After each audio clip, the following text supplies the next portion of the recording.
Yes, just to name a few. After recording 10 albums with the world-famous Caravans, Cassetta left the group in 1965 to pursue her solo career, causing the Caravans to disband. As a solo artist, she recorded 16 solo albums.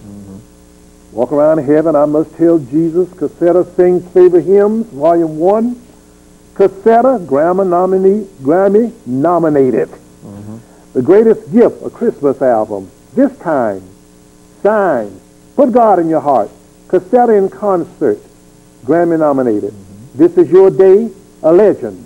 I Want to See Jesus, Cassetta George, A Legend from Legends, Live 40 Years of Gospel Music. Dorothy Norwood presents Cassetta George. Exactly.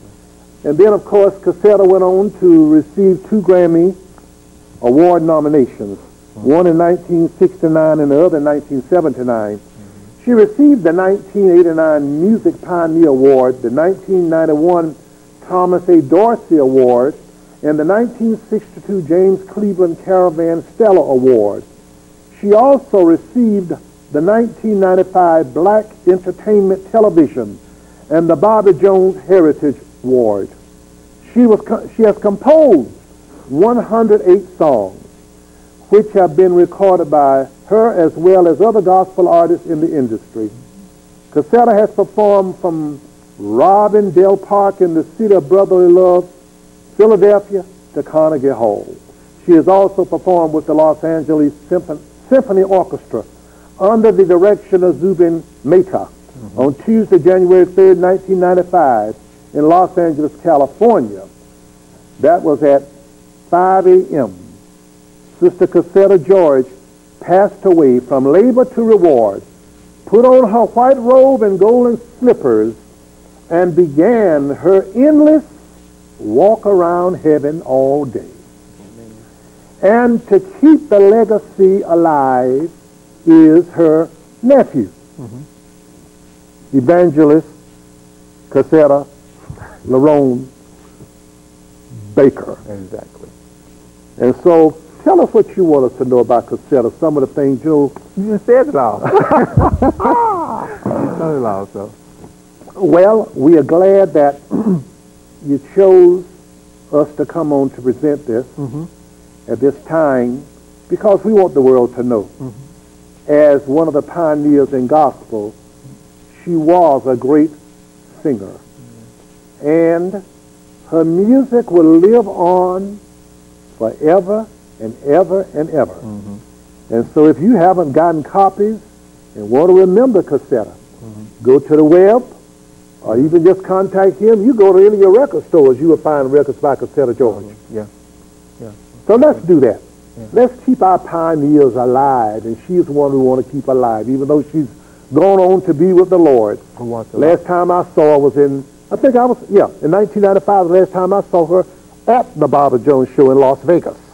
That was 94. 94? Yeah, 94. I remember you telling me that was in 94. Well, I saw her there, and she was singing Until We Meet. Until We Meet. Yeah. And I told somebody, if she kept doing that, and she's singing so well, she sat down, she bounced back up, and they couldn't set her down. And I said, look like Cassetta's trying to tell us goodbye. And so, as you can see, she passed shortly thereafter, the next year. All right. A lot of people don't know, when like you talking about the Caravan legacy, but her career really began with a group called the Songbirds of the South, which was back in the 40s in Memphis, Tennessee. A lot of people probably heard of WDIA radio station, which is a historical station, and matter of fact, before she got married. She started recording in 53 with the Caravans, but she got married in 52 to John Earl George, who was a veteran who fought in the Korean War. And this was 1 year before she went to the recording industry, but back in the 40s, she would sing every day, rush out of school and get to the WDA radio station, and they would sing live on the air. And she always sing song 99 and a half on due.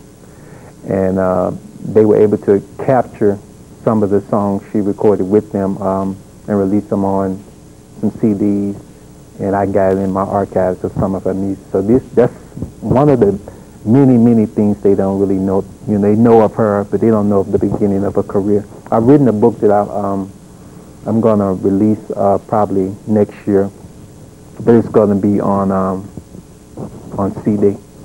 I've narrated the entire life story called Miss Walk Around Heaven All Day, the untold story of Cassandra George, and also inserted some of her songs from her musical career. Yeah, so it's one of the main things that a lot of people really don't know about her. They really began with the Songbirds of the South. But before that, she was singing my grandfather's church when she was a little girl. She was they would do revivals together in the hills of Tennessee, and that was her humble beginning. Yeah.